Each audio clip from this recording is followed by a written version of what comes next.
Hello guys, কি অবস্থা সবার, কেমন আছেন? আজকে আমরা এই বৃষ্টির দিনে চলে যাচ্ছি চা খাওয়ার জন্য। তো আমরা আজকে পোড়ারুটি দিয়ে চা খাবো, তাই চা খাওয়ার উদ্দেশ্যে আজকে রওনা দিয়ে দিলাম। চা বাগানের রাস্তা এত ভাঙা কখনো ভাবতেও পারি নাই যে রাস্তা এত ভাঙা থাকবে। তো যাই হোক, বের যখন হয়ে গেছি, যেতেই হবে আমাদের গন্তব্যে। তো আজকে চা খাওয়ার জন্য এই বৃষ্টিতে ভিজে ভিজে আমরা চলে যাচ্ছি আমাদের জামালপুর চার রাস্তা থেকে একটু ডানে। চলেন, যাওয়ার পথে আপনাদের সবাইকে কিছু কিছু ভিউ দেখাই আমাদের এলাকার। তো এটা হচ্ছে চা বাগান ব্রিজ। অনেকেই হয়তো এই ব্রিজটাকে চেনেন। গাজীপুরে অধিকাংশ মানুষই আমাদের চা বাগান ব্রিজে এসেছেন। আজকে শুক্রবার দিন, শুক্রবার অনুযায়ী এত মানুষ এখনও চা বাগান হয় নাই। প্রতি শুক্রবারে অনেক ভিড় থাকে। তো হালকা হালকা বৃষ্টি পড়তেছে, আমরা যাচ্ছি এগিয়ে। আমাদের রাস্তার যে ভিউ, ছাড়লেই হবে ফর ইউ। এখন আমার বন্ধু মজা করছে রাস্তাঘাটে যে এত বৃষ্টির মধ্যে আমরা চা খেতে যাচ্ছি। সঙ্গে আরও পোলাপান আনা দরকার ছিল। সবাই নাকি বিজি, আমি সবাইকে কল করেছিলাম, আসো আজকে চা খেতে যাই। সবাই আজকে অনেক বিজি, শুক্রবার দিন। সবাই তার গার্লফ্রেন্ড নিয়ে, বউ নিয়ে ঘুরতে যাবে আজকে বৃষ্টির মধ্যে। তাই বন্ধুকে বললাম, চল দুজনেই যে আমরা চা খেয়ে আসি। তো যেতে যেতে রাস্তায় অনেক শয়তানি ফাজলামি করা হলো। আমার বন্ধু বলতাছে ও নাকি একাই 5 কাপ চা খেয়ে ফেলবে, চাটা নাকি অনেক মজার। আমি তো ওর কথা শুনে অনেক এক্সাইটেড যে চা খাবো আজকে পুরা রুটি দিয়ে।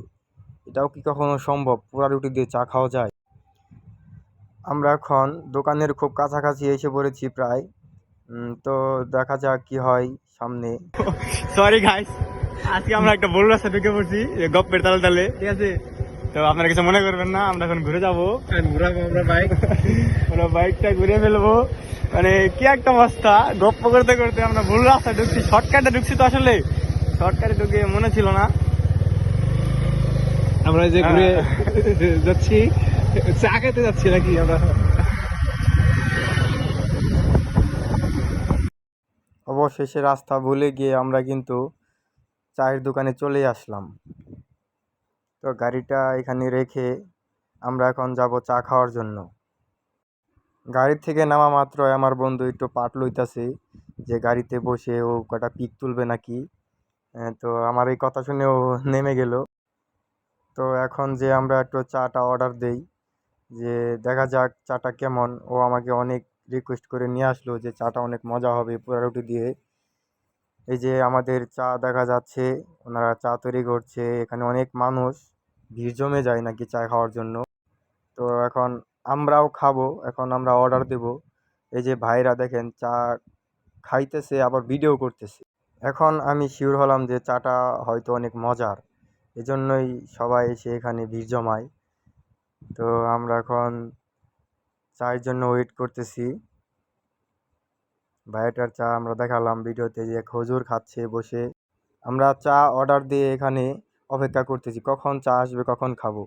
তো এই যে রুটি পোড়ানো হচ্ছে, রুটি পোড়ানো শেষ হয়ে গেলে আমাদেরকে দিয়ে দিবে, আমরা খাবো, খুব মজা করে খাবো আজকে। অবশেষে চা আমাদের দেওয়া হলো, চায়ের সাথে পোড়া রুটিও দিয়ে দিয়েছে। এই যে আমার বন্ধু আমাকে পোড়া রুটি দিতেছে, ও বলতাছে এটা অনেক বেশি পোড়া হয়েছে, এটা তুমি খাও, এটা অনেক মজা হবে। তো আমাদের এই যে চা দেখা যাচ্ছে যে চায়ে অনেক মোটা করে সর ফেলানো হয়েছে। ও আমার বন্ধু কিন্তু খাওয়া শুরু করে দিয়েছে অলরেডি। তো আমি পিছনে পড়ে গেছি, এখন আমিও খাবো। আমি আপনাদেরকে রেজাল্টটা বলতেছি। চাটা অনেক মজার। তো গাইস, আপনারাও চাইলে এসে খেয়ে যেতে পারেন। খুব বেশি দাম নয়, স্পেশাল প্যাকেজ যেটা ওটা মাত্র 100 টাকা পড়বে। প্যাকেজটা দুজনে মিলে খেতে পারবেন। তো আমার বন্ধু কিন্তু চা খাওয়া শেষ, আমারও চা খাওয়া শেষ। দেখেন কিভাবে খেয়েছে, মুখ টুক ভরে ফেলেছে একদম চা খেয়ে, মনে হইতেছে ও অমৃত খেয়েছে। তো আজকে এই পর্যন্তই। সবাই ভালো থাকবেন আর আমাদের জন্য দোয়া করবেন।